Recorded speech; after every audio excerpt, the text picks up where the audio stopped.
జగిత్యాల జిల్లా కేంద్రంలోని మాజీ మంత్రి జీవన్ రెడ్డిని కలిసి డబుల్ బెడ్రూమ్ లిస్టులో తమ పేర్లు రాలేవని, ఇల్లు ఉన్న వారికి లబ్ధిదారు లిస్టులో పేర్లు వచ్చాయని, మాకు న్యాయం చేయాలని వినతిపత్రం అందజేశారు జగిత్యాల పట్టణ ప్రజలు కొందరు. మాజీ మంత్రి జీవన్ రెడ్డి సానుకూలంగా స్పందించి కలెక్టర్తో ఫోన్లో మాట్లాడారు.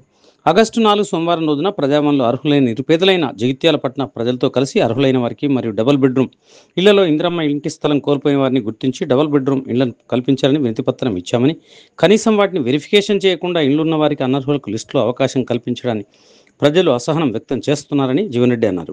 కాంగ్రెస్ పార్టీ తరఫున ప్రజావాణిలో వినతిపత్రం అందజేస్తే కనీసం వాటి వెరిఫికేషన్ లేదు, అసలు జగిత్యాల్లో కాంగ్రెస్ పార్టీ ఉందా లేదా అని ఆయన ప్రశ్నించారు.